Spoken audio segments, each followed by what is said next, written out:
It was my birthday, the 76th one if anyone had bothered to count. I had gotten up early as I always did because the kitchen doesn't clean itself, and the dining table doesn't dress itself in lace and candlelight. I stood there, tying the apron behind my back like a reflex, while the kettle hissed and the windows caught the pale morning sun. There used to be a time when birthdays meant rest, when they'd insist I sit close my eyes and let them surprise me. But that was back when little feet ran across the floor trailing ribbons and frosting, when they'd make cards out of construction paper and spell I love you with crooked letters. Back when love wasn't so complicated. Back when I wasn't just expected. That morning, I baked the lemon loaf with the glaze they always said was just like childhood. I even polished the silver forks, not because anyone would notice, but because I remembered when they used to. Every touch was a memory. I set the table for 6. 2 leaves-added chairs unstacked from the garage, and cloth napkins folded with precision. I lit the cinnamon-scented candle on the mantel. I even watered the ivy they always forget to notice hanging near the back door. It was my birthday, but it felt more like an audition. A test I never volunteered to take, hoping for a grade I no longer expected to receive. They arrived late. No calls, no apologies, just the sound of slamming car doors, laughter spilling onto the porch, like I was an afterthought, not the reason. I opened the door before they rang the bell.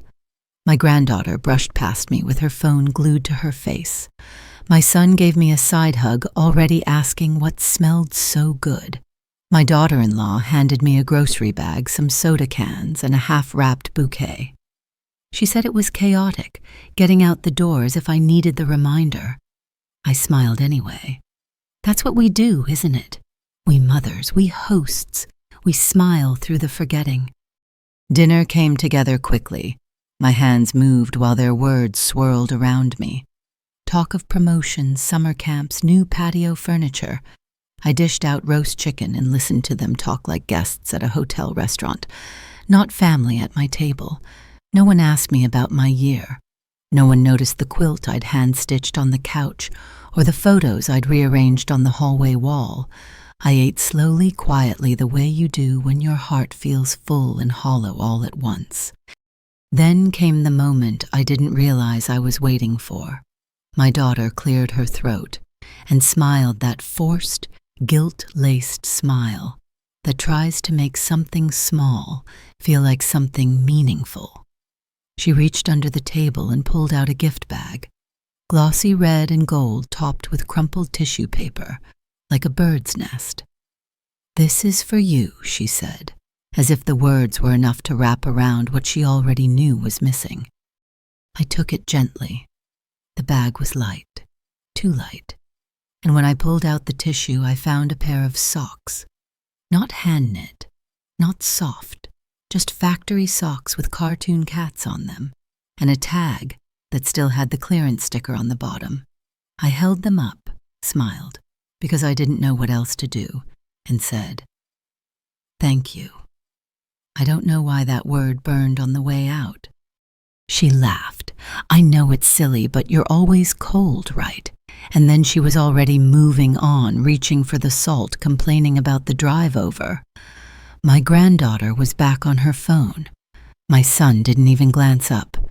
I stared at the socks like they had meaning I just hadn't deciphered yet, like maybe if I looked hard enough, I'd find a scrap of the girl who used to pick me wildflowers on her walk home from school. I wanted to say something. I wanted to ask if this was what I'd become, a line item on a to-do list, a checkbox called Mom, done. But instead, I folded the socks neatly and placed them beside my plate. I sipped my tea and let the bitterness mix with the peppermint. I swallowed hard, not because of the food, but because I suddenly felt like the walls were closing in. That night after they left, I stood by the window and watched their taillights disappear into the dark. The house fell silent again, not peaceful silence, but the kind that echoes. the kind that presses on your chest like something unresolved. I walked to the mirror in the hallway and looked at myself. My reflection didn't cry.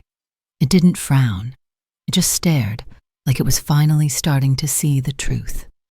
I thought about those socks, and I thought about how birthdays used to feel like days carved out of gold, and now they felt more like borrowed time.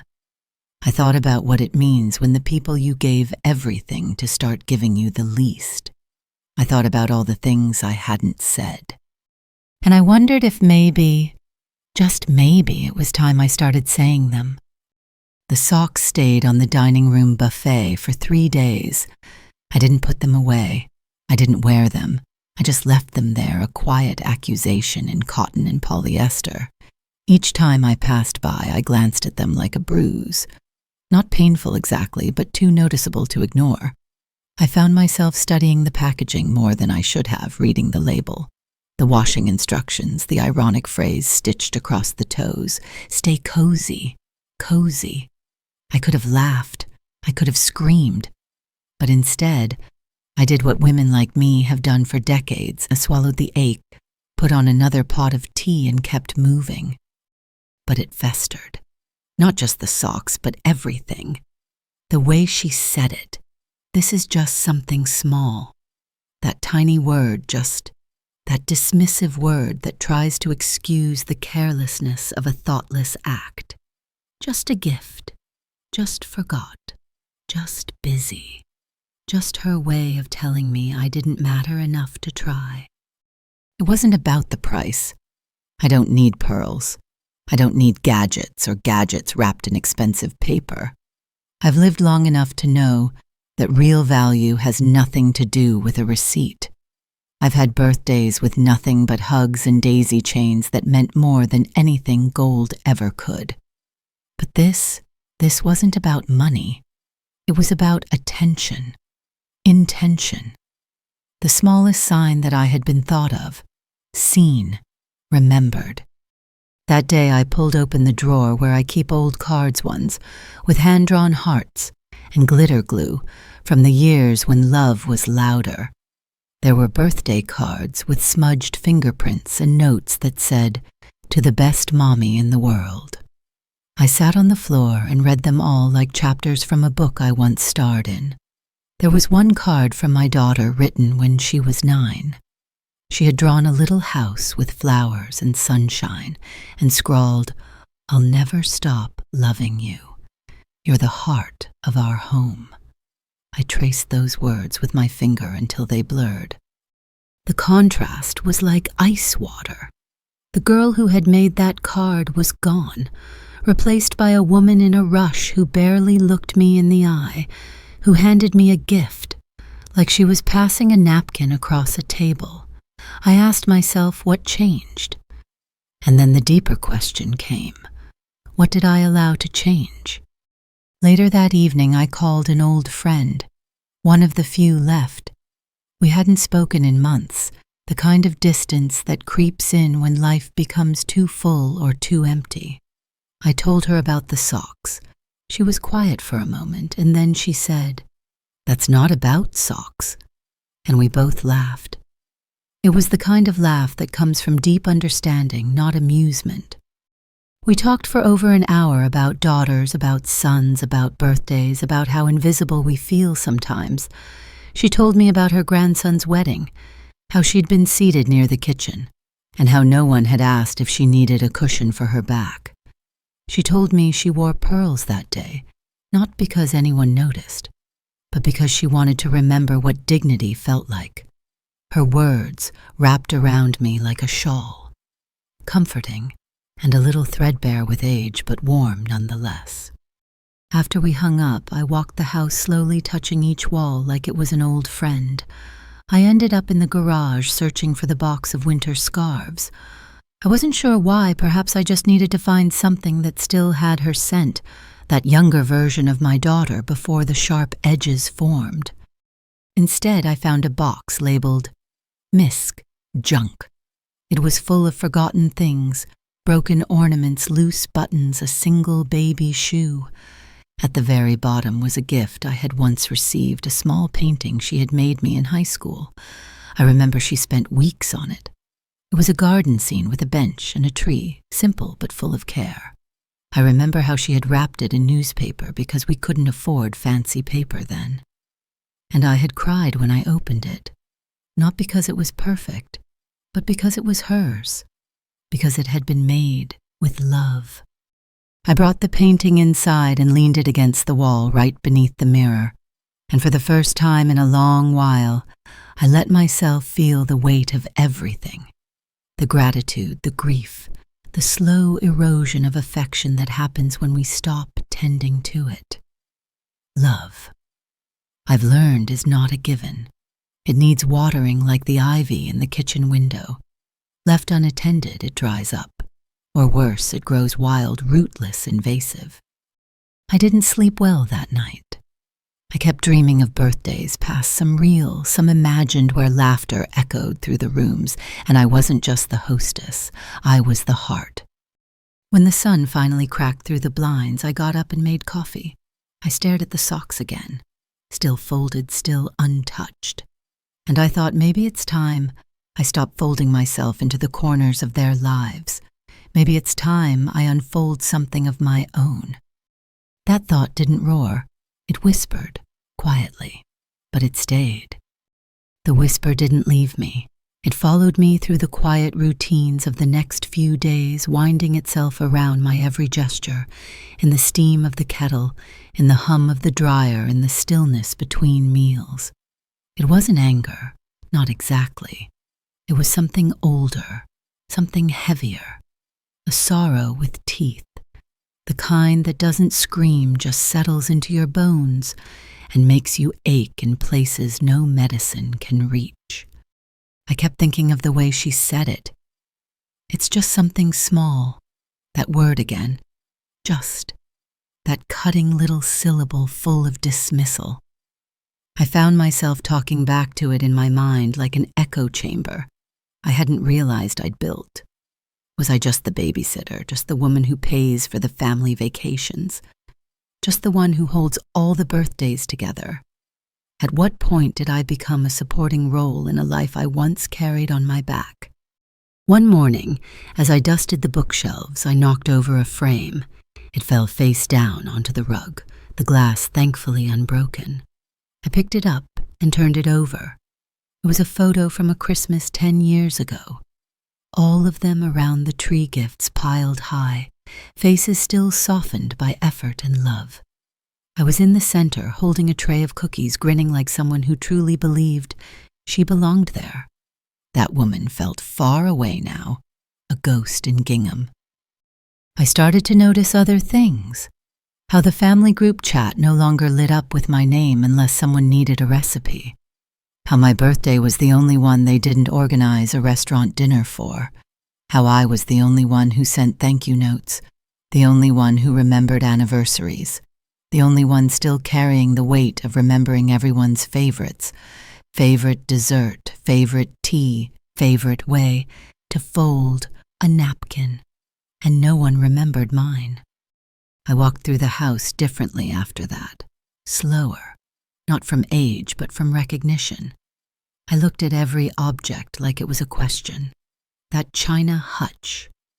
When was the last time anyone admired the heirloom cups I polished every spring? That music box, did anyone still remember who gave it to me on my 30th wedding anniversary? The quilt on the back of the couch. Had they even noticed the tiny hand-stitched initials in the corner? It hit me hardest in the dining room. I stood there one evening with only the lamp above the table casting a golden dome of light.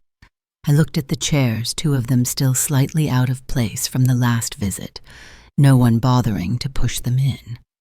One had a crumb on the cushion. Another had a juice stain I hadn't noticed before. I cleaned them, not because I had to, but because I still cared. But as I wiped them down, I felt something shift. A slow, steady unbraiding of the cords I'd used to tie myself to this place. Not the home itself, I loved the house. The walls still held my laughter, My husband's humming the soft thud of children's feet at bedtime. But the people, the ones who used to call this place sacred, they no longer honored it. And in doing so, they no longer honored me. I sat down and took out my notebook. Not the shopping list one. The good one, leather-bound, given to me years ago, with a promise that I'd use it to write something beautiful. I opened it to a clean page and wrote one sentence. They don't see me anymore. It felt stark on the page, but it was honest. And something about seeing it in ink made it undeniable. I poured myself a glass of wine and sat at the window. Outside, the magnolia tree was shedding its last blossoms. I thought about how gracefully trees let go of what no longer serves them. No noise, no bitterness, just a gentle loosening. That night, I didn't dream of birthdays. I dreamed of boxes, stacked neatly in the hallway, labeled with years and seasons and secrets. I dreamed of doors swinging open, not slamming shut. I dreamed of a wind passing through, not cold but cleansing. In the morning, I didn't make the bed. That was new for me. I let the blanket stay rumpled like a small rebellion. I made a second cup of coffee and stood in the front doorway with it letting the cool air touch my skin. The socks were still there on the buffet like a bad joke that had gone on too long, so I picked them up and walked them to the trash bin. I didn't hesitate. I didn't fold them one last time. It was a small gesture, but it was mine. I wasn't ready to say anything yet, not out loud, but something had stirred, the kind of stirring that happens deep in the soil before the first green shoot breaks the surface. And I knew then, as surely as I knew how many steps from the kitchen to the back door, that something in me had quietly begun to change. I spent the rest of the week in the parts of the house they never paid attention to. The attic, the hallway closet, the far end of the garage where sunlight slants through the old wooden slats and everything smells faintly of rust and cedar. I wasn't sure what I was looking for, only that I was done looking at the same four walls they left behind, after every visit, their laughter echoing without meaning. I needed something else, something mine. In the attic, I found boxes sealed with brittle tape marked in my husband's handwriting. Neat, slanted, the kind of cursive that looks like it belongs in a letter from another century. Summer 1982, one read. Inside were baby clothes, sun-bleached photographs, and a letter I'd written to myself the week I turned 40. I had forgotten all about it. The envelope was yellowed, but intact. I sat cross-legged on the floor, surrounded by ghosts, and opened it with shaking fingers. Dear me, it began. You are still learning. And that's okay. My breath caught. The handwriting looked like mine, but younger, more certain. I had written about dreams I still hoped to chase, taking a train alone to the coast, learning to paint dancing barefoot in the kitchen when no one was watching. I had written about how one day the kids would grow up and maybe forget how much I gave. But don't you forget, I had warned myself, don't you ever forget who you were before you were just Mom. That letter gutted me, not with sadness, but with longing. A deep old longing to remember the parts of me that hadn't been used up by service and expectation, the parts that still had color and sound. I held it to my chest like a relic and whispered, I'm sorry I forgot. I came down from the attic a different woman, no louder, no angrier, just clearer. The next day I pulled out the photo albums and laid them across the living room floor. Page after page, I revisited birthdays where handmade cakes collapsed in the middle, where paper crowns drooped over sticky foreheads, where I wore the same floral apron every year because they called it my celebration armor. I saw the way they used to look at me like I was magic, like everything good came from my hands. And in those photos, they weren't wrong. But time is strange. It doesn't take everything at once. It steals you in slices. A missed thank you here, an unreturned call there, and before you know it, you've been erased, gently, silently, with the kind of apathy that looks like normal life. I wanted to shake them sometimes, not violently, not with fury, just enough to make them look again, to see that I was still here, still full of stories, still capable of joy and wit and ideas. But they were too busy looking through me, like I was part of the furniture, like the walls present reliable and entirely invisible. That night I stood in the kitchen and opened the cabinet above the stove, the one they never open because it's too high. I reached for the good plates, the bone china with the gold rim. I hadn't used them in years. Too nice, they always said. Don't bother, Mom. So they'd eat off chipped ceramic, distracted by their phones, while I served meals like apologies. But I set the table anyway, for one. I lit a single candle, opened a bottle of wine I'd been saving for an occasion no one ever showed up for. I served myself on the good plate, in the good chair with the silverware no one polished anymore. And I ate slowly, reverently, as if I were dining with someone who mattered. I looked around the room and noticed how still everything was. Not dead, just waiting. The house had held me for decades, held birthdays, anniversaries, arguments, forgiveness, loss. It had kept the memories safe, even when the people who made them forgot. And in that stillness, I asked myself the question I'd been too afraid to speak. What if I don't need to hold this anymore? What if love, the real kind, the soft, nourishing kind, didn't have to be handed down like china? What if I could give it to myself? I left the plates out that night. I wanted to see them in the morning light, proof that something sacred still lived here. And when I climbed into bed, I didn't feel lonely. I felt honest. Sometimes that's even rarer. The next morning, the dishes were still on the table, just as I'd left them, a quiet altar to myself. The golden rim of the plate caught the soft sunlight, and I stood there for a long while, just looking. It was strange how something as simple as setting a table could feel so defiant, like a banner planted in soil I'd long given away. I didn't clear them immediately. I wanted to let the scene breathe a little longer, let it remind me that I was still capable of making moments beautiful, even if no one else noticed. I went about my day slowly.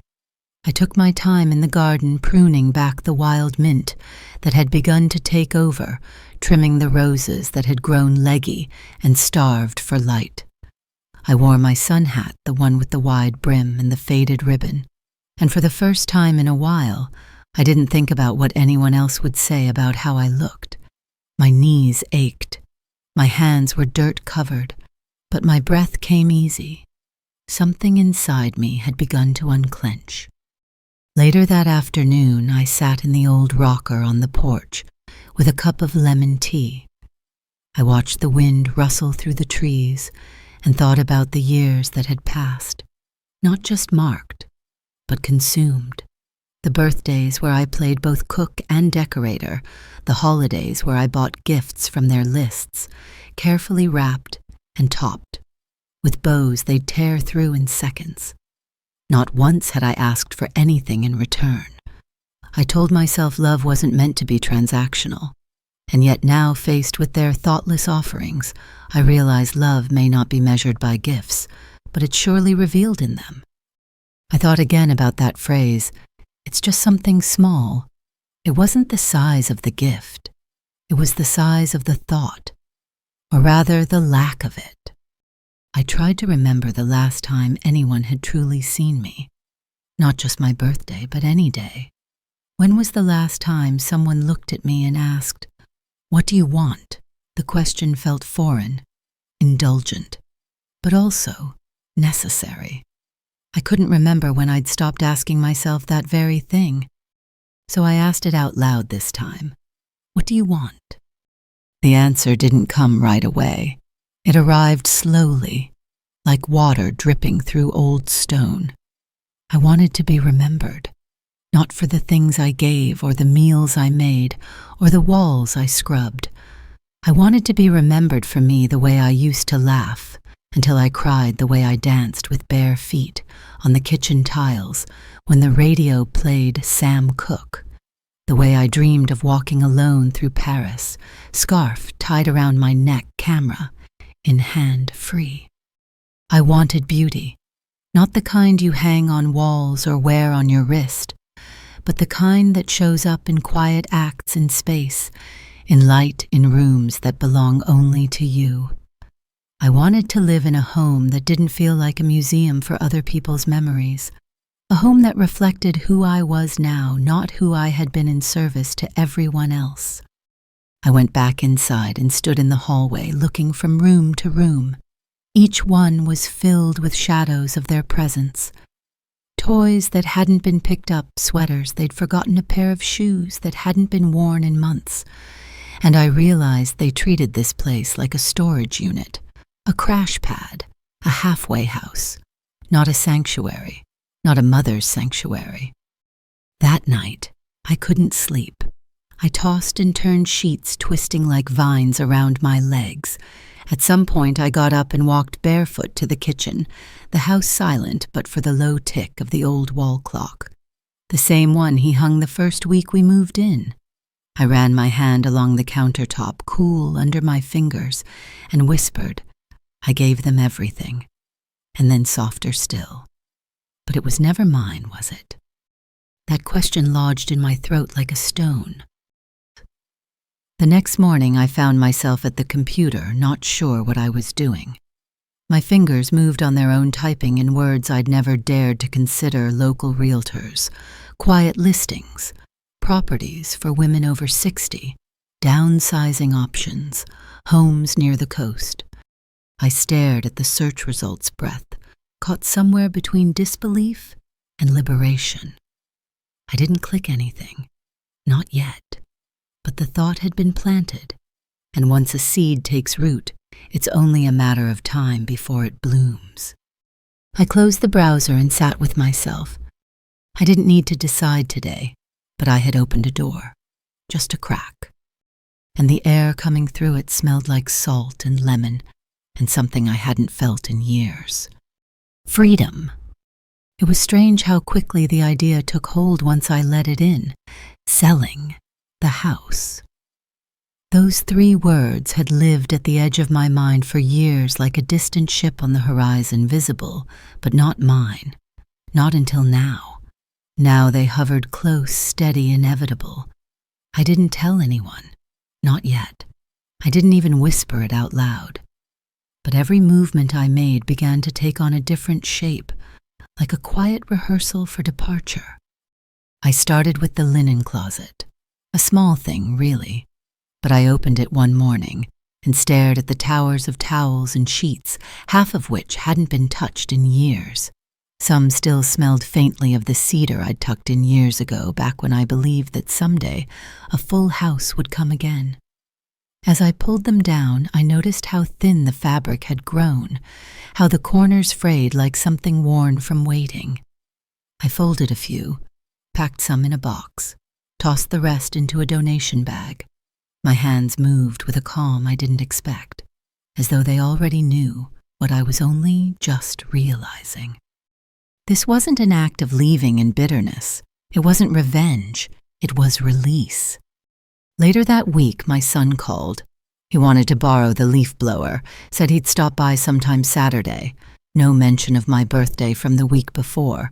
No apology for the cheap socks. No question about how I was feeling. Just logistics. Just needs. I told him sure the garage was open. He didn't come inside, just waved from the driveway, engine running. And as I watched him back out without so much as a second glance, I felt a weight shift in me. Not pain, just clarity.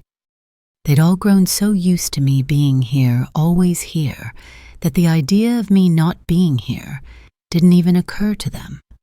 I was permanent, like the porch light or the coat rack, useful present taken for granted.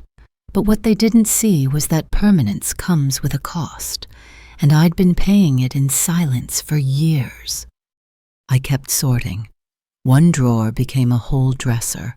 One shelf became an entire closet. With every item I touched, I asked myself a single question. Does this belong to the woman I am becoming? Not the mother I was, not the wife I had been, but the woman who had started drinking lemon tea on the porch and listening to her own heartbeat again. The answers surprised me. The framed cross-stitch of our anniversary date. Numb. The porcelain figurines I'd once dusted weekly. Numb. The stack of board games missing pieces that the grandchildren never touched. Numb.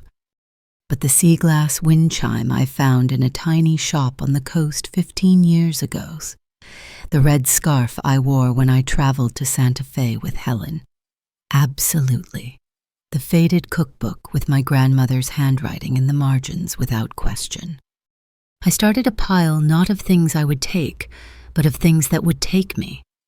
Reminders, anchors, pieces of me I didn't want to lose again. Then came the kitchen. That was the hardest room.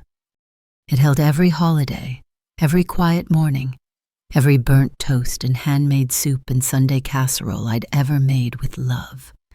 It was the room where my life had poured out, year after year, unnoticed, but essential.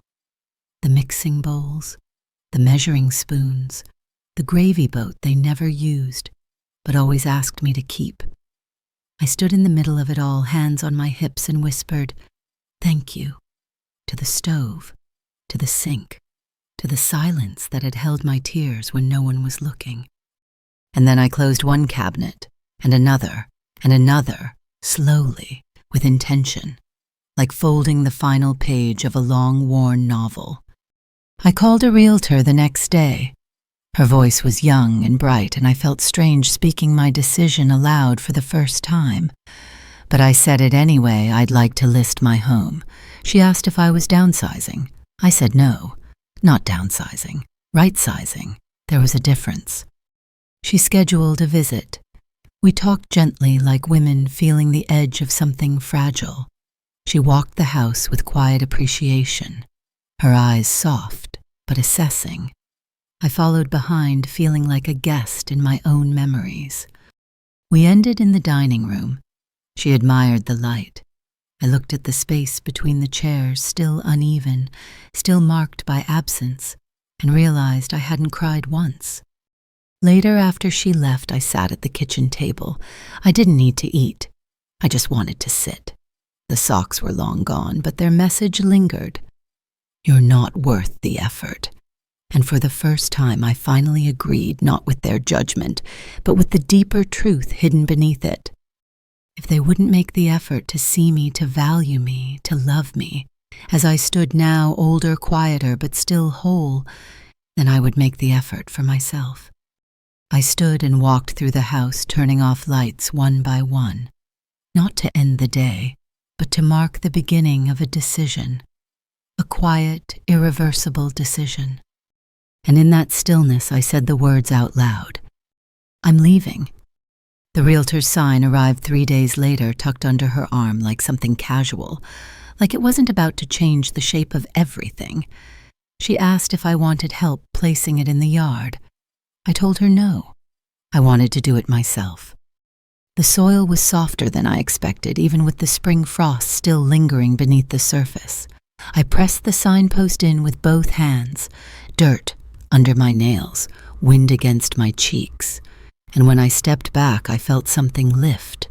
Not grief, not joy, just space. The kind of space that comes after a long-held breath is finally released. Neighbors would talk. I knew that. They always do. Did you hear? She's selling the house. After all these years, what will the kids say? I imagined their whispers woven through hedges and over back fences, and it didn't bother me. Not anymore. I wasn't doing this for applause or defiance. I was doing it because I had finally remembered that I had a choice. I didn't call the kids right away. I didn't feel I owed them a conference call to explain the air I chose to breathe, but I knew I'd have to tell them before they found out from someone else. So I waited for a day when I felt steady, not angry, not hurt, just anchored. That day came sooner than I expected. My daughter called not to check on me, but to ask if I could pick up her dog while they went to the lake for the weekend. I said no, not cruelly, just plainly. And before she could pivot into a new request, I said, "I've decided to sell the house." The silence on the other end was thick. I imagined her blinking, furrowing her brow, the surprise blooming too slowly for real concern. "Wait," what she said. "I'm selling the house," I repeated calmly. "I've listed it." There was a pause, then "but." "Why?" I didn't answer right away. I let her sit in that question because I'd been sitting in it for years, because I finally said, "It's no longer a home. Not the way it used to be. Not for me." She started to object.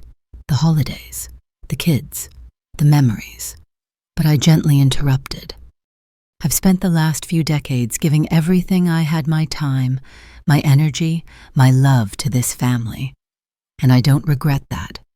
But somewhere along the way, I disappeared inside these walls. And I think it's time I see who I am outside of them." She didn't respond right away. I don't know if it was confusion or guilt or just disbelief, but when she finally spoke, her voice was quieter. "You could have said something." "I am," I said, "now." We didn't speak much longer. She said she needed time to process. I told her I understood. What I didn't say was I already gave you time, years of it. After I hung up, I expected a wave of sadness, but what came instead was stillness, peaceful, solid. Like standing in a house after everyone's gone, when the only sound left is your own heartbeat. That night I took a walk, not a long one, just around the block. But everything felt different. The same cracked sidewalks, the same neighbors' porches, but I saw them with fresh eyes. The dogwood tree on the corner had started to bloom little pink bursts, breaking out against the evening sky. I paused there, letting the petals fall around me like soft confetti. The world hadn't changed, but I had. Back inside, I made a simple dinner, just soup and bread, no performance, no expectations. I didn't set the table with ceremony this time. I sat on the floor, leaned against the couch, and ate with the television off and the windows open. A breeze moved through the room like something brushing past me gently, kindly. I thought again about how this house had held so many versions of me, the young mother overwhelmed and hopeful, the wife carving out warmth from limited means, the grandmother stretching herself thin to stay needed, and now the woman who had quietly decided she didn't want to die surrounded by furniture that reminded her of being ignored. The house hadn't betrayed me. It was just a vessel. It had given me shelter memories, comfort, and yes, pain too. But pain doesn't mean permanence, and memories don't have to be monuments. They can travel with you. I didn't cry that night, but I did whisper a thank you to the walls, the creaky floorboards, the chipped windowsill where I'd watched so many seasons change. And then I whispered another thank you to myself, for staying this long, for choosing to leave, for daring finally to begin again. The next morning I woke up before sunrise, not out of habit this time, not because there were mouths to feed or schedules to manage, but because I wanted to. I watched the light filter through the curtains, soft and gold, and let it warm the side of my face before I moved. It felt like being held, gently, without demand, just presence. I made coffee stronger than usual and took it to the living room where the boxes were beginning to form a quiet army along the walls. Some were taped and labeled Book's Kitchen, Keep Crafts, and some sat half full, waiting for final decisions. I wasn't rushing. Every item I touched, I gave a moment of consideration.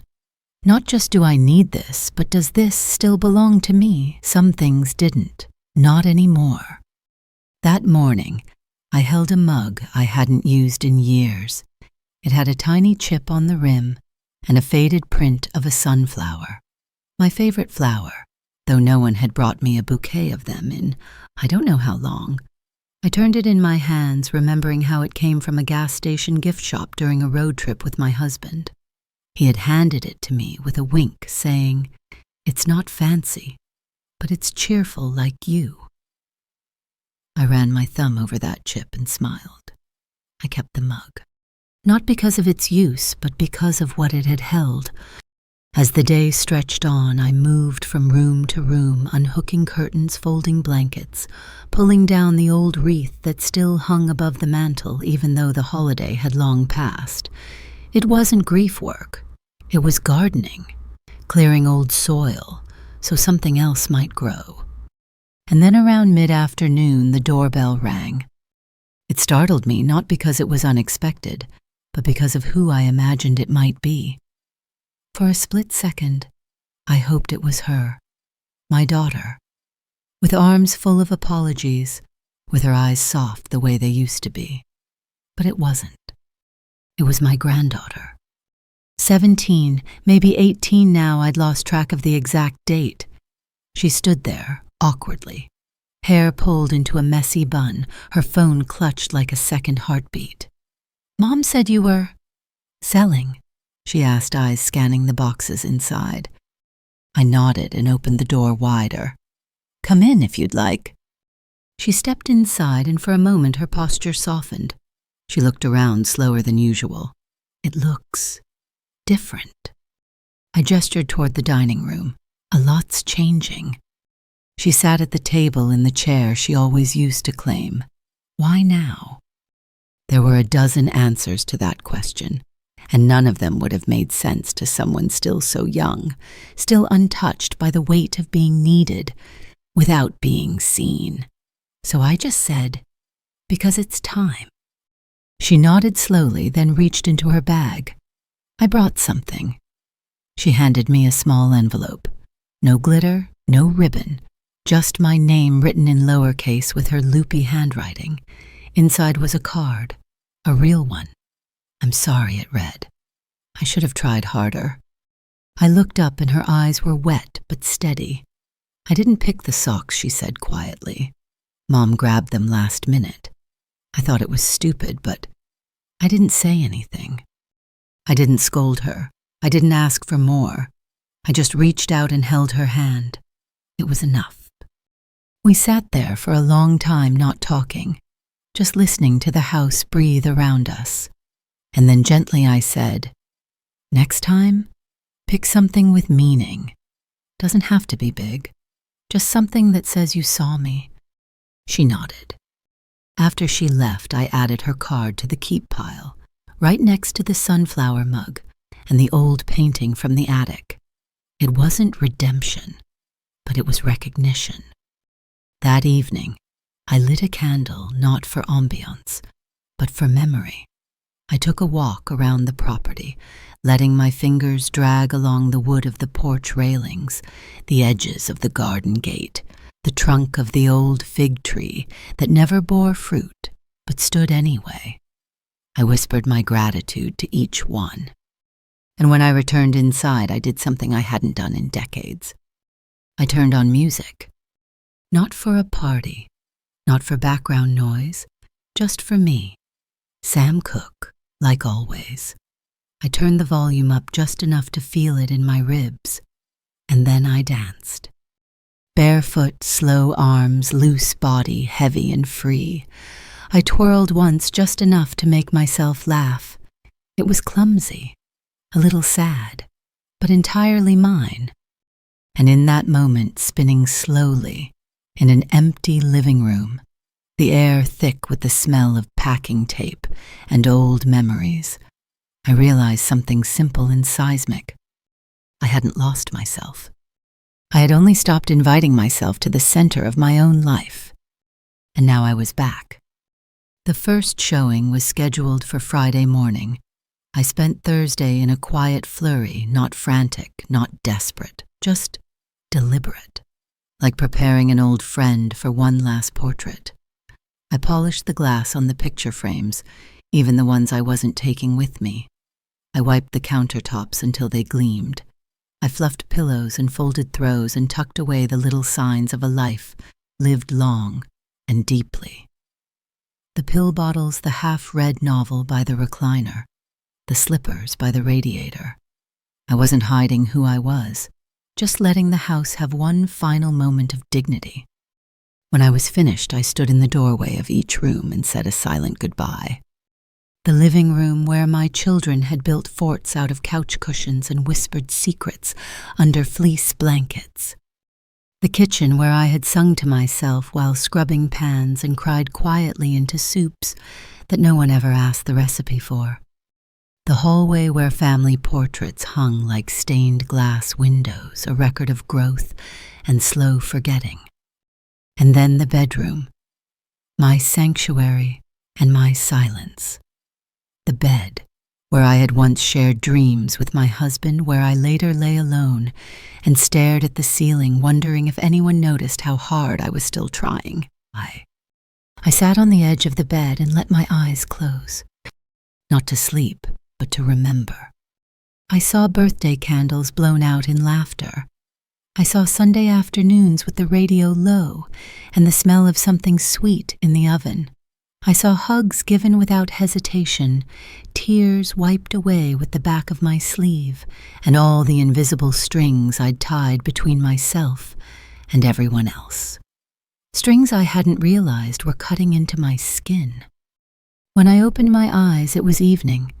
The sun had lowered into that amber hour that makes everything softer, even grief. I didn't cook that night. I didn't turn on the television. I made toast and poured a glass of wine and ate on the floor of the empty dining room the way I might if I were young again in a brand new apartment with a single chair and no table. It was peaceful. I didn't miss the noise. I didn't miss the chaos. I didn't even miss the company. The next morning, the realtor arrived early. She wore a navy blazer and a kind smile. "Are you ready?" she asked. I looked at the house, this house that had seen everything, and I nodded. "I think I am." She walked through one last time to check the lighting. I stepped outside wrapped in a shawl and stood on the porch. The air was cool, crisp, full of that early spring smell that carries both endings and beginnings in its breath. A couple arrived first young, excited talking about paint colors and where they'd put the crib. Then a single man with a notebook and a quiet gaze. Then an older woman alone like me who ran her hand along the banister with reverence. I didn't speak to them. I just watched. I let them move through the spaces I had shaped with love and loss. I let them see the bones of something I had built with my bare hands and beating heart. And then the strangest thing happened. I didn't feel possessive. I felt free. The house no longer belonged to me. Not truly. My spirit had already begun to unfasten from the walls. I wasn't abandoning it. I was releasing it, letting it breathe again, open itself to someone new just as I was beginning to open myself. When the showings were done, the realtor came to find me. "There's interest already," she said, smiling. "I think this is going to move fast." I nodded. "So am I." She tilted her head. "Do you know where you're going next?" I thought of the folder I'd tucked into the drawer, the one with listings of quiet cottages near the water places with wraparound porches and climbing vines and space enough for books and tea and solitude, places that didn't carry the weight of expectation, places I could claim without a history pressing into my back. "Not yet," I said, "but I will." After she left, I walked through the house one more time barefoot, letting the wood floor cool my skin. I touched the wall beside the front door, where we'd marked the kids' heights in pencil lines and dates like a growth chart of time and letting go. I took a picture of it, not to frame, but to remember. Then I sat by the window and watched the light fade. I didn't feel fear. I didn't feel sadness. What I felt was a kind of quiet expansion, like my chest had grown larger, like my life had made room for something new. And for the first time in years, I realized I wasn't waiting to be seen anymore. I was starting to see myself. A few days later, the offers started coming in. I watched the emails arrive, one by one, subject lines with numbers and agent names, and phrases like interested buyers and ready to close. It all felt oddly transactional, considering how much of my soul still lingered in the door frames and drawer handles, but I had already made peace with it. The emotional letting go had begun long before the paperwork. I chose the older woman, the one who had walked slowly through the hallways and paused by the kitchen sink like she was remembering something tender. Her offer wasn't the highest, but I didn't care. She had moved like someone who would speak kindly to the walls. I liked that. The realtor was surprised. "You sure?" she asked. "It's 10,000 under the top bid." I smiled. She looked like someone who still believes in home. The next day I started packing with intention, not urgency, just a slow rhythm, box by box, drawer by drawer. I kept the lemon squeezer. I left the ice cream maker. I kept the recipe box yellowed and fragile with tabs worn from decades of flipped pages and flour-covered fingers. I left the blender, the one no one but me ever used.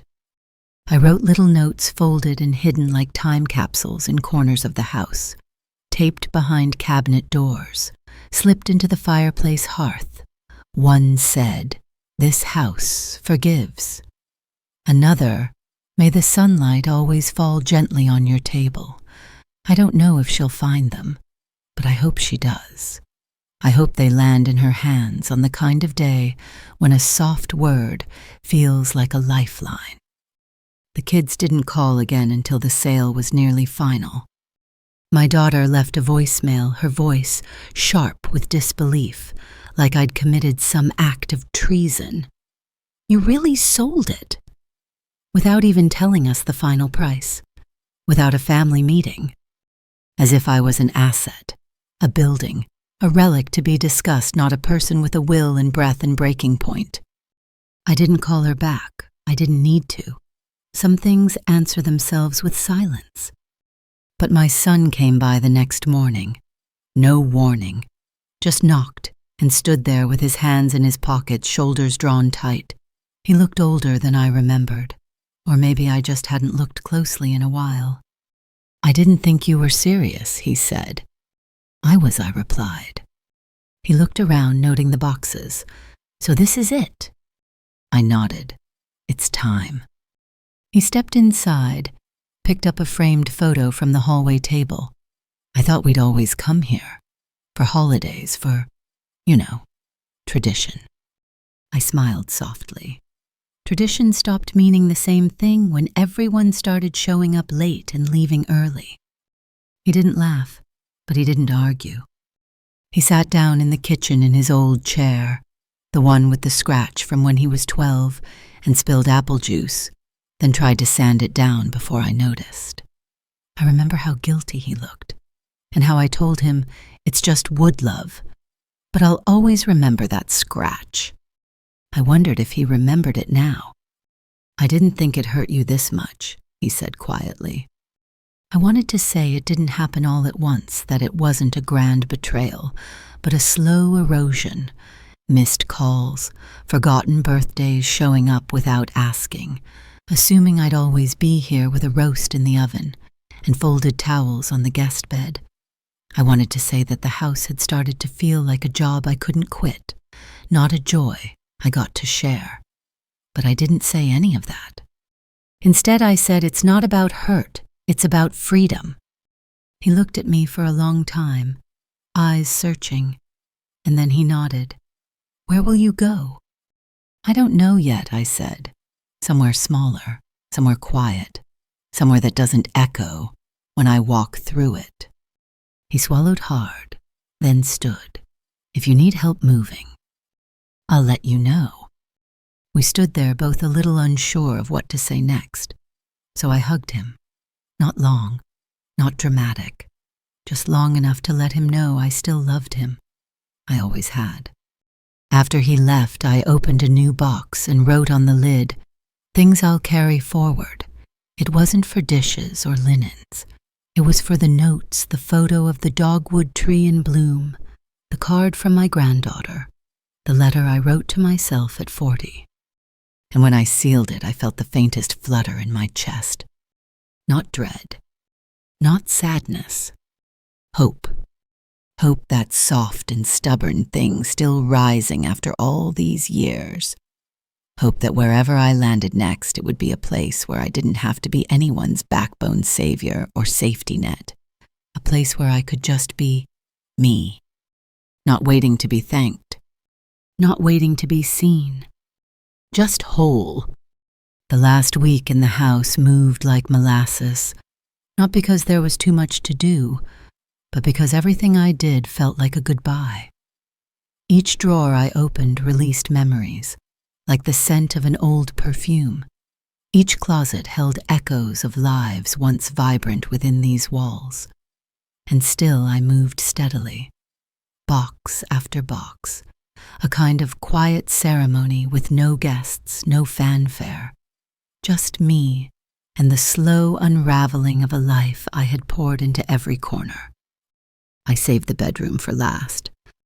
It had always been my sanctuary, even during the hardest years, when the rest of the house rang with slammed doors and tense silences, or worse, hollow cheer.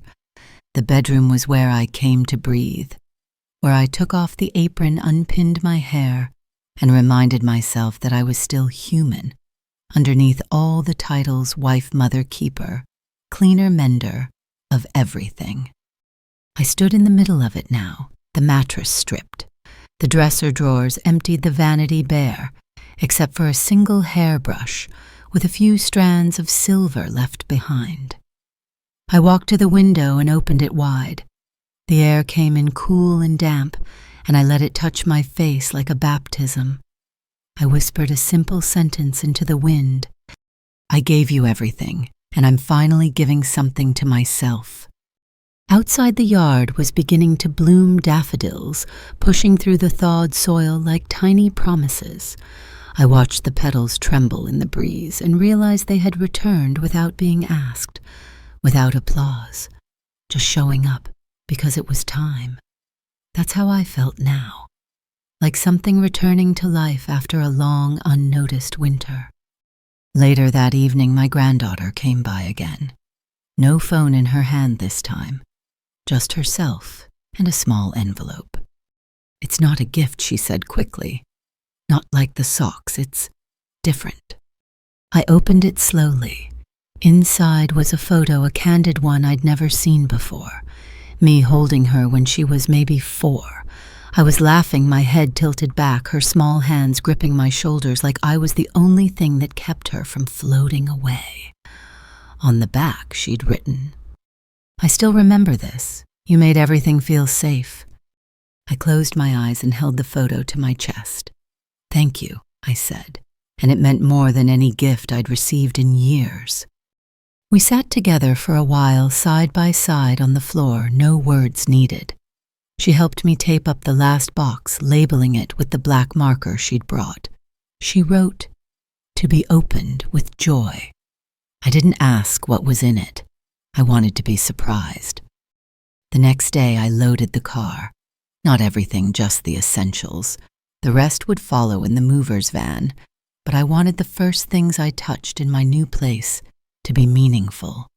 The sunflower mug, the recipe box, a quilt I'd made in a season when the world still felt tender, and the letter I'd written to myself, the one that reminded me I was still learning, still becoming. I took one last look around. The house felt both emptier and more alive than ever before, like it had exhaled, like it knew I wasn't running away, but walking towards something. Then the phone rang. It was my daughter. "I saw the listing," she said. Her voice was quiet, flat. "I figured you had." Long pause. Then I don't understand why you're doing this. You always said this house was for the family. I took a breath. I did say that, but then the family stopped coming, and when they did, they brought their feet, not their hearts. She didn't reply. I continued gently but firmly. A house is only a home when it holds respect, not just memories.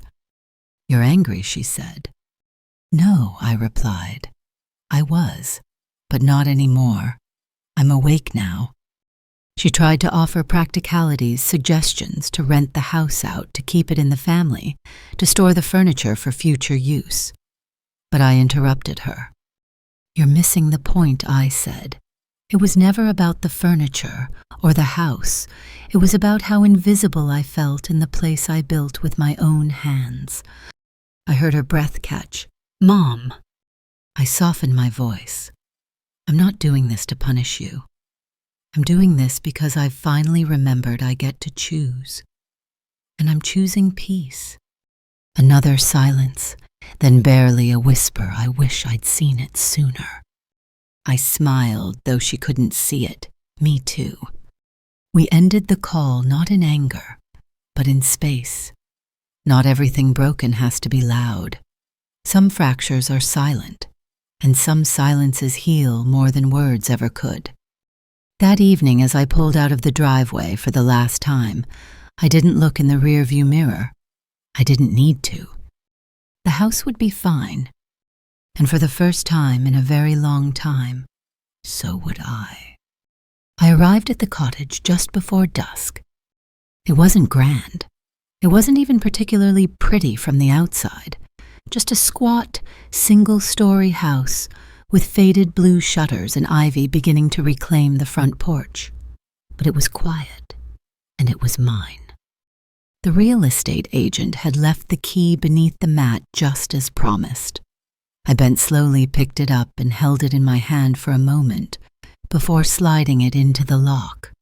It turned with the slightest resistance, like the house was taking one last breath before letting me in. The door creaked, the hinges sighed, and then there I was, standing in the middle of a new beginning. It smelled faintly of dust and lemon oil. There were no ghosts here, no echoes of birthdays missed or conversations turned cold, just blank walls and soft light and space that felt like exhale. I dropped my bag by the door and stepped forward, bare feet on creaky floorboards, listening as each step announced itself. The rooms were small, just enough for one person to live, to rest, to dream, and that was all I wanted. The kitchen was old-fashioned, a little worn, but the window above the sink looked out into a small backyard with wild grass and a fig tree twisted in its age. The bathroom had a mirror framed in carved wood, and when I looked into it, I didn't feel like I was being measured. I felt like I was being met. I walked through each room, touching surfaces like introductions. Hello, floor. Hello, windows. Hello, silence. There were no family photos here yet, no piles of shoes by the door, no forgotten backpacks, no coats flung over chairs, no voices calling from other rooms. And while a part of me might have once mourned, that another part, the truer, quieter part, felt only peace. I opened one of the moving boxes and pulled out the things that mattered.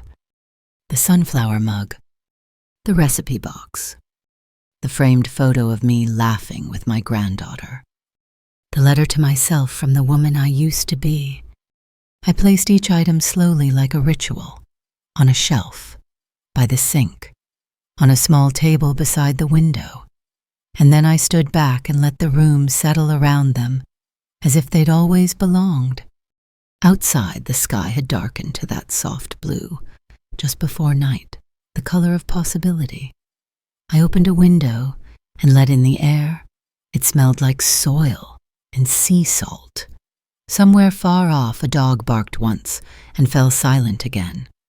No traffic, no voices, just quiet. I lit a candle not out of habit, but because I wanted to watch something flicker. something alight. I sat on the floor with my back against the wall legs stretched out in front of me, the candlelight dancing on the freshly painted walls, and I breathed. It wasn't until then that I noticed how shallow my breathing had been for years. I took a deeper one, then another. I wasn't carrying anything anymore. Not their expectations. Not the weight of old roles. Not the shame of needing to be more than an afterthought. I wasn't angry anymore. I wasn't even sad. I was simply free. I stayed there until the candle burned low, the wax puddling into a quiet pool. And when I finally rose, I moved slowly, not from stiffness, but from reverence, like something sacred was beginning. I washed my face, brushed my teeth, pulled on the soft cotton nightgown I'd nearly donated but packed at the last minute. And then I slipped into bed, just a mattress on the floor for now with fresh sheets and a single pillow that smelled faintly of lavender. I turned off the lamp. And in the dark, with no one waiting on me, no one pulling me in 100 directions, I whispered a promise to myself. You are not disappearing. You are arriving. And for once I believed it. The next morning I didn't wake up to an alarm. No banging pipes, no phones buzzing with family group texts, no footsteps echoing from upstairs. Just light, soft and pale, creeping through the curtains and onto the bed like a gentle hand on my shoulder. For the first time in years, I woke up slow. Not sluggish, not heavy, just unrushed. I made tea instead of coffee. I wanted quiet warmth, something that would settle into my bones and coax them awake. I stood at the kitchen window, the steam rising from my cup, and watched the fig tree sway. A single bird, black-capped and small, perched on the fence post and tilted its head at me. We stared at each other for a long while, two creatures meeting in stillness. Then it flew away. I didn't miss my old view. That day I unpacked with care, not with purpose, just presence. I let the process unfold without a checklist. Each item I unwrapped was like a reunion. My grandmother's lace doilies, the tiny ceramic dog I once found in a thrift shop, and inexplicably adored a set of watercolor paints I hadn't touched in 15 years. I placed them all in the small sunroom at the back of the house. The light was perfect there. It spilled in like a hymn. Around noon, I sat at the little wooden table by the front window with a bowl of lentil soup I made from scratch. I ate slowly barefoot, one hand wrapped around the warm bowl. I didn't miss the conversations I used to strain to be part of. I didn't miss the interruptions. I didn't miss the sound of laughter that left me out. Here I was, the guest and the host, the question and the answer. And yet I wasn't lonely. I thought about my children, not bitterly, not sadly, just honestly. I thought about the ways they had changed and how maybe I had too. Maybe I'd spent so long being what they needed that I'd forgotten how to ask for what I needed. And maybe I had trained them to forget me. Not by absence, but by being endlessly present, by never asking for more. I wasn't angry at them anymore. I was simply finished. Finished being their second thought. Finished being the background hum to their lives. Finished holding out my hands while they walked past. That afternoon I received a letter in the mail, real mail, not a bill or catalog. My granddaughter. The handwriting was unmistakable, round and slightly uneven, the tail of the Y in my name always curling too far. Inside was a folded piece of stationery and a single pressed daisy. I know I've been quiet, but I think about you every day. I hope your new house is full of music and tea and light. I hope one day I grow into a woman like you, strong enough to leave, brave enough to begin. I pressed the letter to my lips and something warm flooded my chest. It wasn't pride. It was recognition. She saw me, not the role I played, but the woman underneath. And maybe, just maybe, that meant I hadn't disappeared after all. Maybe I had planted something in her in me that was beginning to grow. I pinned the letter above my writing desk. The daisy went into a small vase near the window, and then I opened a notebook and began to write. I didn't know what I was writing, not yet.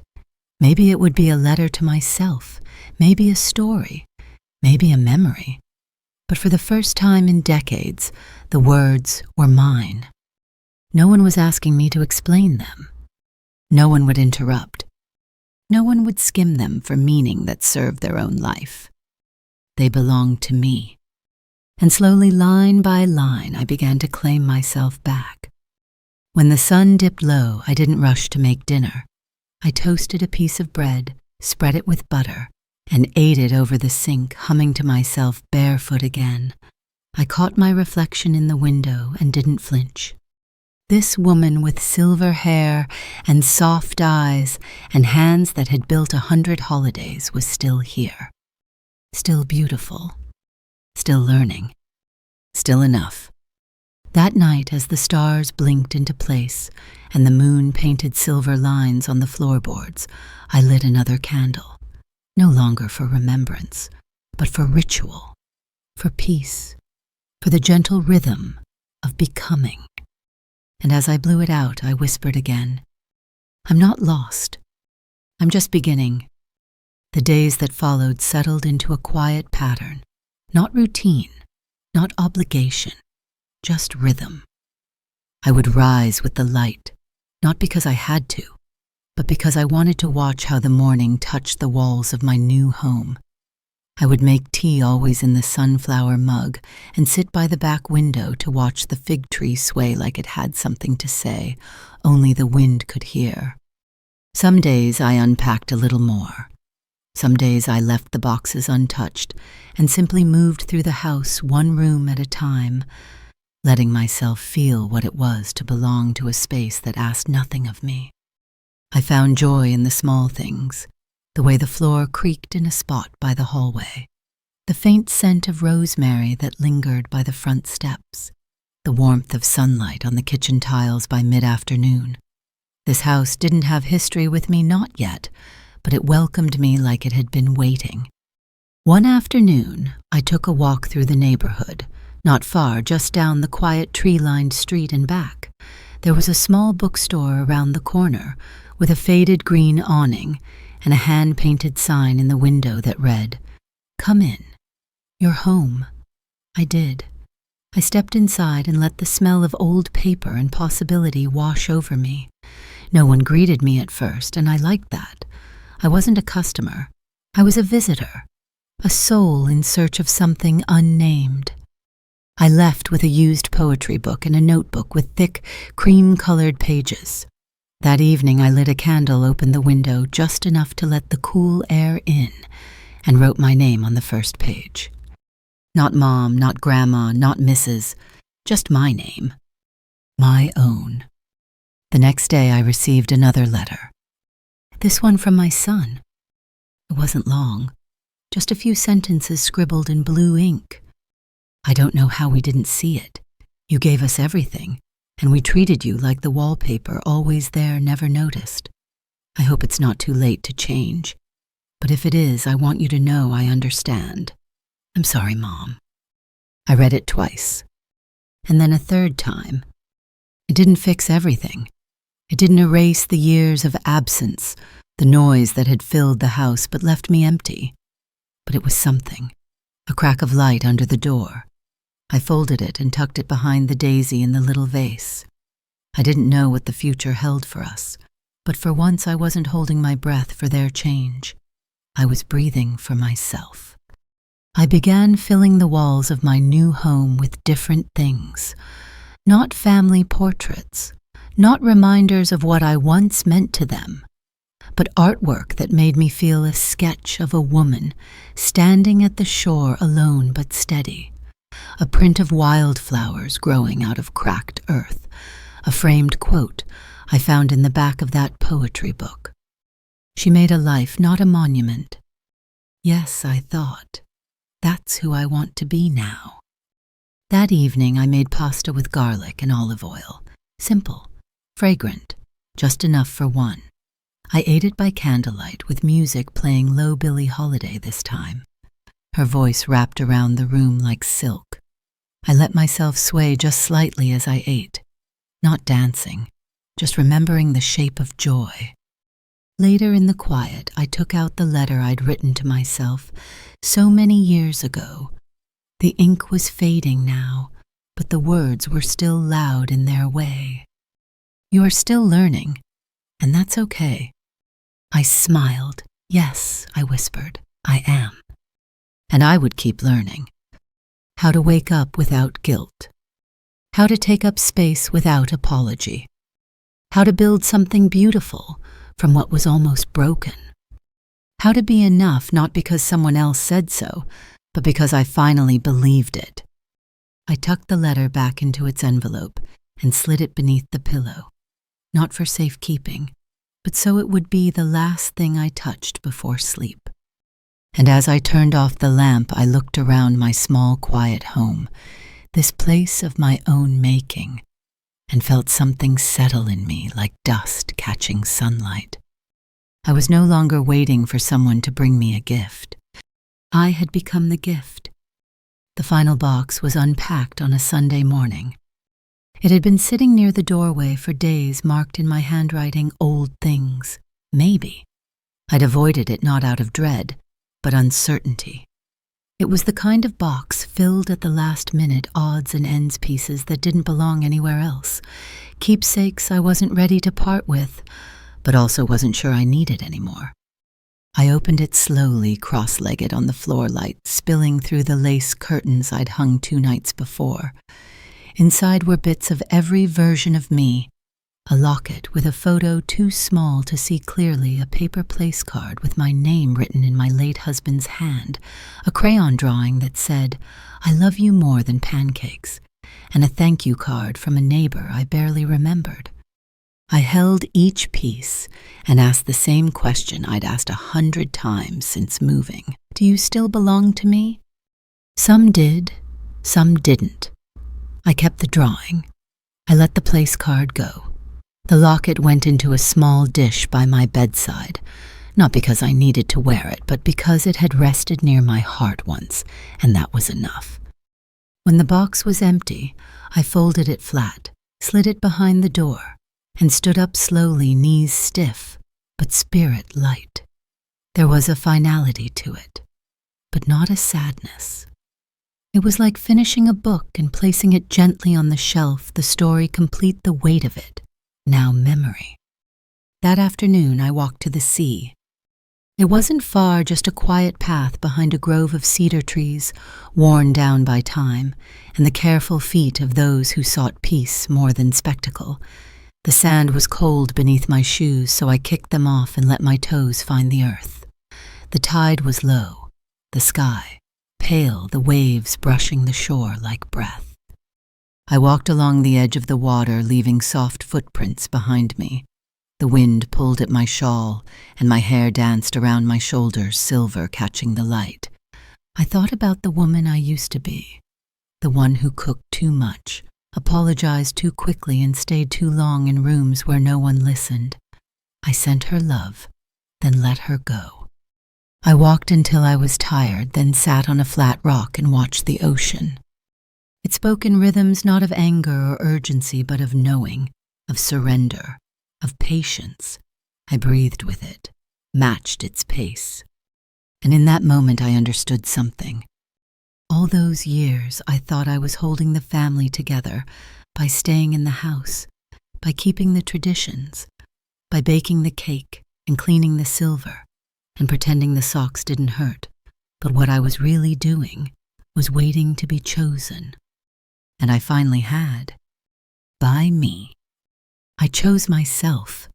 I chose to stop asking, to stop shrinking, to stop folding myself small just to make room for people who didn't even see the corners I'd been pushed into.